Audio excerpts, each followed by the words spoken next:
జెనెటికల్గా కాకుండా ఎలాంటి వేరే రీజన్స్ వల్ల కూడా ఆస్తమా వచ్చే ఛాన్సెస్ ఉంటాయి అంటారు? వెల్ అండ్ మెయిన్గా అంటేనండి యూజువల్గా ఇన్హెరిటెన్స్ వల్లనే వస్తుంది ఆస్తమా ఎక్కువగా. ఎలర్జీస్, ఇన్హెరెంట్ ఎలర్జీస్ ఒక్కొక్కసారి ఇంట్లో ఎవరికి లేకపోయినా కూడా వచ్చే ఛాన్సెస్ ఉంటాయి. అదే ఎలాంటి సిచ్యువేషన్స్ అంటే ఎలాంటి రీజన్స్ వల్ల? అది బేసిక్గా దానికి ఏమంటే అది ఇడియోపతిక్ ఆస్తమా అంటాం దాన్ని. దానికి రీజన్ అనేది ఏమి ఉండదు. Genetic makeup, individual genetic makeup మీద డిపెండ్ అవుతుంది. ఇప్పుడు ఎలర్జీస్ ఉన్నాయి అంటే ఎందుకు వచ్చాయి ఎలర్జీస్ నీకు అని అంటే ఎవరికి చెప్పడానికి రాదు. ఎలర్జీ ఉంది అంటే ఉంది అంతే. ఇప్పుడు నాకు ఫుడ్ ఎలర్జీస్ ఉంటాయి కొంతమందికి. ఏంటంటే బాడీ తీసుకోలేదన్నమాట దాన్ని.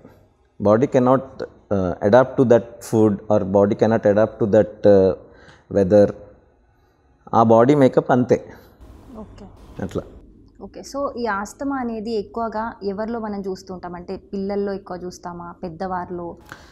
ఎక్కువ శాతం అయితే పిల్లల్లోనే ఎక్కువగా ఉంటుంది. అండ్ ఎల్డర్లీ ఏజ్ పీపుల్ వాళ్ళలో ఎక్కువ సివియారిటీస్ వస్తాయి అన్నమాట. మెయిన్గా ఆస్తమా సివియారిటీస్ చిన్నపిల్లల్లో ఎక్కువగా ఉంటాయి. అండ్ ఎల్డర్లీ ఏజ్ గ్రూప్ వాళ్ళల్లో చాలా ఎక్కువగా ఉంటుంది ఆస్తమా.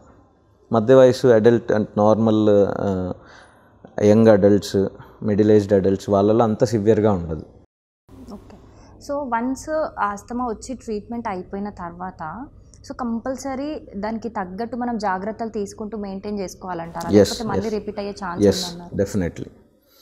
ఆస్మా ట్రీట్మెంట్ ఎలా ఉంటుందంటేనండి యూజువల్లీ సివియారిటీని బట్టి ట్రీట్మెంట్ డిసైడ్ చేస్తాం. సివియారిటీ అండ్ ఫ్రీక్వెన్సీ ఆఫ్ ఎక్సాసర్బేషన్స్, ఎంత ఫ్రీక్వెంట్గా ఈ సిమ్టమ్స్ అనేవి కనిపిస్తున్నాయి దాన్ని బట్టి ట్రీట్మెంట్ డిసైడ్ చేస్తాం. అండ్ దీంట్లో ఏంటంటే ట్రీట్మెంట్కి రెస్పాన్స్ని కంటిన్యూస్గా మానిటర్ చేయాల్సి ఉంటుంది. ఇనీషియల్గా ఎవ్రీ 3 monthsకి ఒకసారి పల్మనరీ ఫంక్షన్ టెస్టింగ్ అని ఉంటుంది.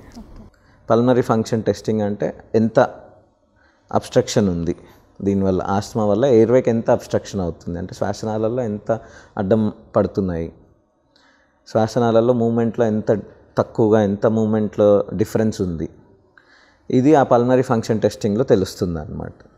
పల్మనరీ ఫంక్షన్ టెస్టింగ్ అనేది ఇనీషియల్ ట్రీట్మెంట్ స్టార్ట్ చేసినప్పటి నుంచి ఎవ్రీ 3 monthsకి for the first year every 3 monthsకి చేయాల్సి ఉంటుంది పల్మనరీ ఫంక్షన్ టెస్టింగ్. ఆ టెస్ట్ని బట్టి ఏమన్నా ఇంప్రూవ్మెంట్ ఉందా, లేకపోతే ఇంకా తగ్గుతుందా, లేకపోతే అట్లనే ఉంటుందా, దాన్ని బట్టి ట్రీట్మెంట్ని స్టెప్ అప్ చేయాలా స్టెప్ డౌన్ చేయాలా అనేది కన్సిక్వెంట్గా ఈ కాన్సెక్యూటివ్ పిఎఫ్టీస్ని చూసి, సీరియల్ పిఎఫ్టీస్ని చూసి అండ్ సిమ్టమ్స్ని చూసి ఇవన్నీ చూసి క్లినికల్గా సిమ్టమ్స్ ఎలా ఉన్నాయి, పల్మనరీ ఫంక్షన్ టెస్టింగ్ వాల్యూస్ ఎట్లా ఉన్నాయి, డిఫరెన్స్ ఒకవేళ తగ్గుతుంటేనేమో we can increase the treatment, step up the treatment అంటారు దాన్ని. లేదు ఇంప్రూవ్ అవుతున్నారంటే we'll see for 1 year and then we'll step down the treatment గ్రాడ్యువల్గా స్టెప్ డౌన్ చేసి if patient is okay we'll stop the treatment. And ఎప్పుడైతే అవసరమైనప్పుడు you should use these అని చెప్పి వాళ్ళని వదిలేస్తాము. ఓకే.